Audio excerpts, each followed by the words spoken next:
Hello बच्चों, last video में आपने वर्क के बारे में पढ़ा था। Work force into displacement. आज हम उसी वीडियो को आगे कंटिन्यू करते हैं और वर्क डन अगेंस्ट ग्रेविटी पढ़ाने जा रहे हैं। सपोज कीजिए एक ब्लॉक है, इसका मास m है। सपोज कीजिए एक ब्लॉक है, इसका मास m है। ये फॉल कर रहा है under the effect of gravity. Gravity g है तो फोर्स कितना रहेगा? F equal to mg। Work का फॉर्मूला होता है फोर्स इंटू डिस्प्लेसमेंट।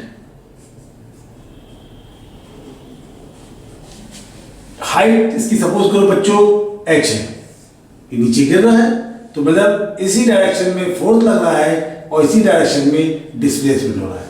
तो फोर्स हो गया mg, डिस्प्लेसमेंट हो गया h, तो वर्क का फॉर्मूला हो गया mgh।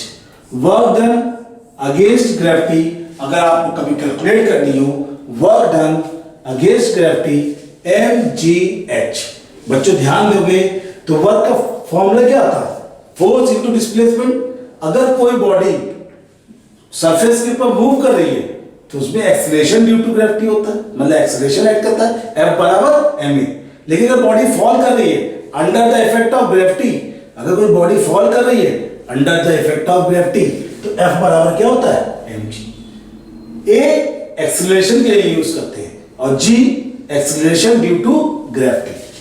F बराबर ma में A होता है acceleration metre per second square और g होता है एक्सेलरेशन ड्यू टू ग्रेविटी। जब ग्रेविटी की वजह से होता है तो हम लोग g यूज करते हैं a की जगह, और अगर बॉडी एक्सेलरेट कर रही है, चल रही है तो हम लोग यूज करते हैं a एक्सेलरेशन। अब बच्चों हम लोग पढ़ेंगे टॉपिक पावर। पावर का मतलब क्या होता है? What is the meaning of power? Rate of doing work. Rate of doing work. तो rate of doing work is called power. P is equal to W upon T। Work upon time. W work, T time. Work upon time is called power. Rate of doing work. Work upon time. Work का formula क्या हुआ? Force into displacement upon time. Force F S upon T. Distance upon time. Velocity V. तो इसको लिख दिया V। तो power का formula हो गया F dot V। Unit of power, what. Unit of power क्या है? वॉट। 1 किलो वॉट 1000 वॉट के बराबर होता है और 1 हॉर्स पावर 746 वॉट। कुछ लोग 750 वॉट भी यूज करते हैं। तो अगर 1 किलो वॉट निकालना होगा तो 1000 वॉट के बराबर या 1 हॉर्स पावर 746 के इक्विवेलेंट होता है। तो फोर्स का, पावर का फॉर्मूला हुआ फोर्स F डॉट V। ये कैसी क्वांटिटी है? It is a scalar quantity but it is the function of two vector quantity। मतलब फोर्स वेक्टर क्वांटिटी है, वेलोसिटी वेक्टर क्वांटिटी है, इसका scalar product power, scalar quantity है। दो वेक्टर क्वांटिटी का स्केलर प्रोडक्ट पावर है। दो वेक्टर क्वांटिटी का स्केलर प्रोडक्ट जो है वो पावर है। अब बच्चों देखो किलोवाट आवर, आपने देखा किलोवाट आवर, इसकी कमर्शियल यूनिट देखो, commercial unit 1 kilowatt hour, commercial unit है किलोवाट आवर। एक्चुअली ये कमर्शियल यूनिट ऑफ एनर्जी है, एनर्जी कमर्शियल यूनिट है 1000 वाट, इंपॉर्टेंट टॉपिक है, into 60 into 60 second. Kilowatt 1000 watt, hour 60 into 60, 1 kilowatt hour, इसका मतलब क्या है 1 किलोवाट आवर। तो देखा जाए 3600 इंटू 1000 वाट सेकेंड, तो इसका मतलब हुआ 3.6 इंटू 10 की power 6 joule. Commercial unit of energy जो होती है 1 kilowatt our, 1 kilowatt our 1000 into 60 into 60, ये 3.6 इंटू 10 की पावर इतना। अब बच्चों देखो ध्यान से, यहां पर पावर हम लोगों ने कैलकुलेट करना सीख लिया, पावर का फॉर्मूला पढ़ा था P is equal to F into V। Commercial unit of energy पढ़ लिया, एनर्जी 1 किलोवाट आवर। एक एनर्जी की यूनिट और पढ़ने जा रहे हैं, 1 इलेक्ट्रॉन वोल्ट, 1.6 इंटू 10 की power minus 19 joule. Electron volt, E का मतलब इलेक्ट्रॉन है और वी का मतलब वोल्ट है। 1 इलेक्ट्रॉन वोल्ट 1.6 इंटू 10 की पावर माइनस 19 जूल होगी। हाँ तो बच्चों अब हम लोग पढ़ने जा रहे हैं difference between work and power. आप लोग स्क्रीन पे देखिए, आपके पास 3 पॉइंट्स आए हैं। वर्क पावर में डिफरेंस, वर्क होता क्या है? Work done is equal to the product of the force and the displacement. Work क्या होता है? Product of the force and displacement. जबकि पावर के रिस्पेक्ट में देखा जाए रेट ऑफ डूइंग वर्क, जिस रेट से W/T, जिस रेट से वर्क करोगे, जिस रेट से, रेट का मतलब होता है टाइम, तो वर्क को टाइम से डिवाइड किया गया, उसी को हम लोग क्या बोलते हैं? Power. Rate of doing work is called power, मतलब P is equal to W/T। Work जो होता है, दूसरा पॉइंट ध्यान दीजिएगा, बहुत इंपॉर्टेंट, वर्क जो होता है टाइम के ऊपर डिपेंड नहीं करता, वर्क टाइम के ऊपर डिपेंड नहीं करता, जबकि पावर डिपेंड्स करता है। Power is inversely proportional to time, P is equal to W/T। तो power is inversely proportional to time, it's mean power depends upon time, power depends upon time. तीसरा difference है units के, हम लोग इसको difference से रिलेट कर रहे हैं। वर्क की SI यूनिट, वर्क की SI यूनिट जूल है, जबकि पावर की SI यूनिट वॉट है। पावर की SI यूनिट क्या है? वॉट। अब बच्चों अब आप देखिए आपके स्क्रीन पे एक आ रहा है difference between energy and power. Energy, actually work और एनर्जी दोनों एक दूसरे से कोरिलेट है, दोनों में कोई खास डिफरेंस नहीं है। एनर्जी जो होता है capacity to do work. Energy क्या होता है? कैपेसिटी, किसी चीज को काम करने की जो कैपेसिटी है। तुम्हारी पढ़ने की कैपेसिटी 1 घंटा तो 5 घंटा थोड़ी ना पढ़ लोगे, तुम्हारी कैपेसिटी अलग अलग होती है, हर बच्चे की अलग अलग होती है। तो कैपेसिटी टू डू वर्क, कोई 10 घंटा काम कर सकता है तो कोई 2 ही घंटा काम कर पाता है। तो जो उसकी कैपेसिटी है वही उसकी क्या है? एनर्जी है। जबकि पावर क्या होता है? Energy spent by it in 1 second. कितनी एनर्जी 1 सेकेंड में हमने स्पेंड करी, वो उसकी पावर होता है। दूसरा डिफरेंस देखो, energy is independent of time. मैंने पहले भी बताया था एनर्जी इज इंडिपेंडेंट, जैसे वर्क था वैसे एनर्जी है।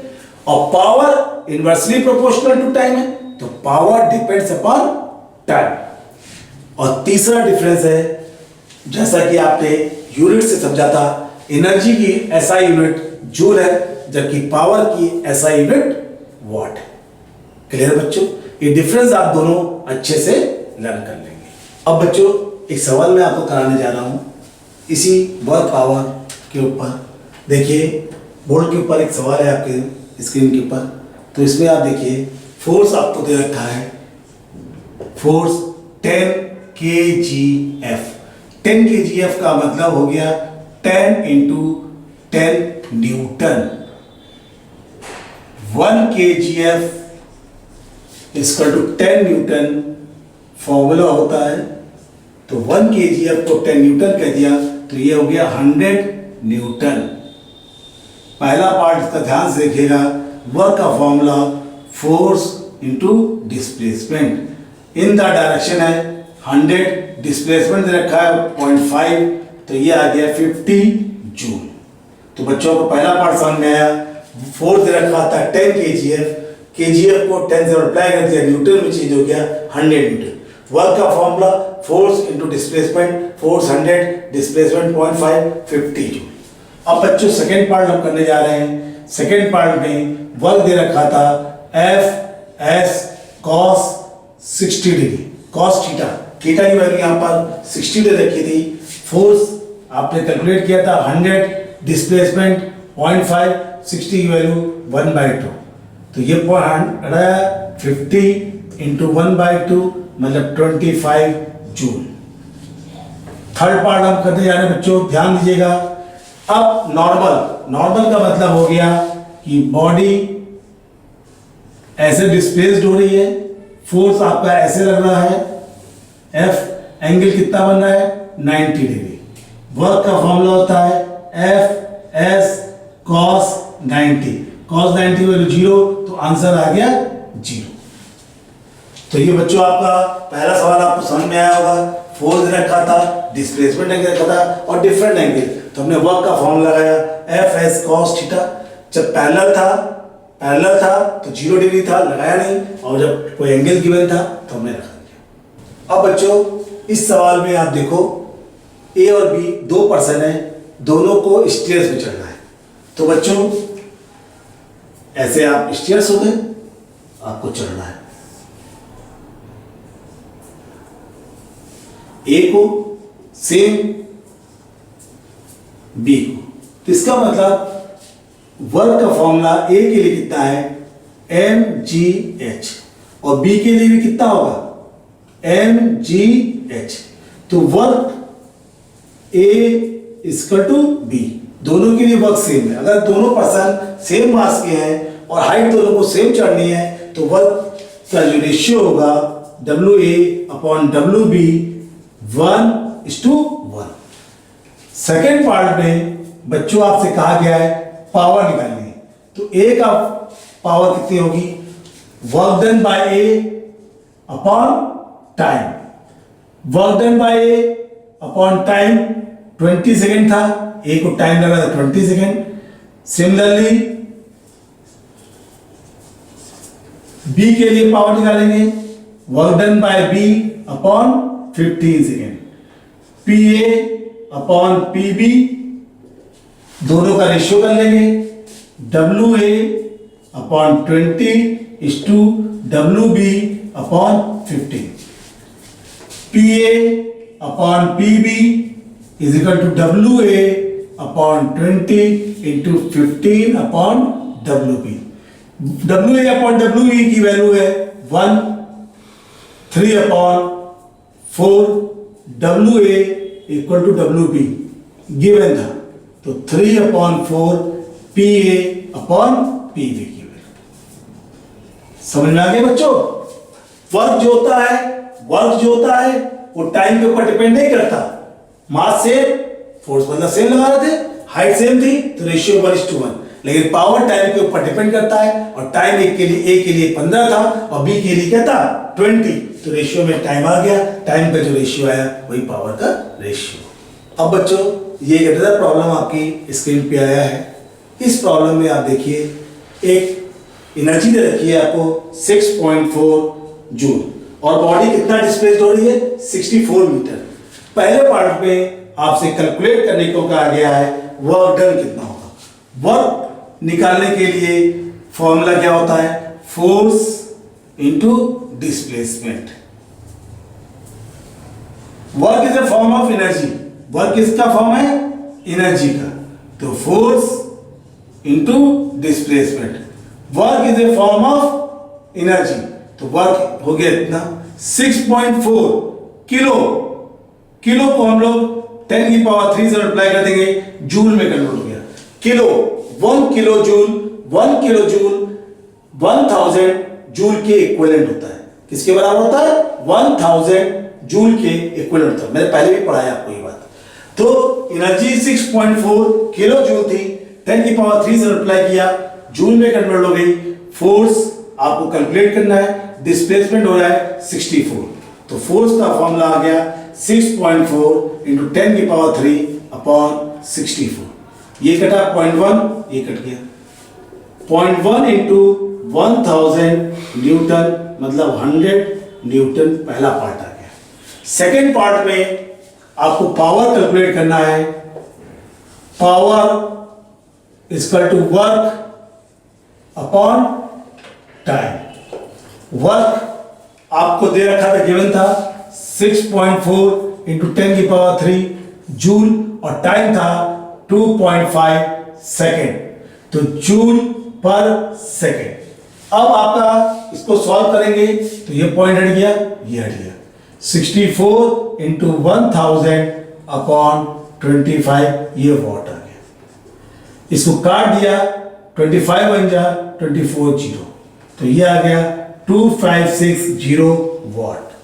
अब आपको इसको हॉर्स पावर में कैलकुलेट करना है, तो 2560 अपॉन 746 हॉर्स पावर। इसको डिवाइड कर देंगे तो आपका आ जाएगा 7 इसको 2560 डिवाइड बाय 246 डिवाइड कर दोगे तो 3.43 हॉर्स पावर डिवाइड करके आपका आंसर हो गया। तो पहले पार्ट में बच्चों हमें फोर्स निकालना था, हमने वर्क का फॉर्मूला लगाया, फोर्स इनटू डिस्प्लेसमेंट, और सेकेंड पार्ट में हमें पावर कैलकुलेट करना था, तो हमने वर्क अपॉन टाइम लगाया। जो वॉट आया था, यूनिट पावर की वॉट आ गई थी, उसको हॉर्स पावर में कन्वर्ट करने के लिए 746 से डिवाइड कर दिया। अब बच्चों अब आपके स्क्रीन पे एक सवाल आया है, ये चौथा नंबर सवाल है, फोर्थ प्रॉब्लम है। इसमें देखिए आपको एक आदमी है, स्टेप पे चल रहा है, ऐसे से इंक्रीज कर रहा है, तो देखिए ऐसे ऐसे चलना है। 15 स्टेप्स हैं, 15 स्टेप्स हैं, और हर एक स्टेप्स 15 सेंटीमीटर का है। तो टोटल हाइट h कितनी हो गई? 15 इंटू 15 सेंटीमीटर, मतलब 225 सेंटीमीटर, मतलब 2.25 मीटर। आपको वर्क कैलकुलेट करना है। वर्क का फॉर्मूला होता है mgh। Work acceleration due to gravity से कैलकुलेट किया, mgh। Potential m, force F equal to mg, F equal to mg, force into displacement. Mass दे रखा है 40, g 10 इंटू हाइट 2.25, ये पॉइंट आया, 2 जीरो कैंसिल हो गए, इसको मल्टीप्लाई किया 900 जूल। सेकेंड पार्ट बच्चों P कैलकुलेट करना है, वर्क अपॉन टाइम। वर्क हो गया 900, टाइम हो गया 10, कैंसिल कर दिया 90 वाट। तो बच्चों आपको ये सवाल समझ में आया होगा, कोई ज़्यादा कठिन प्रॉब्लम नहीं था। हर सवाल में मैंने mgh वर्क अपॉन टाइम का फॉर्मूला यूज़ किया।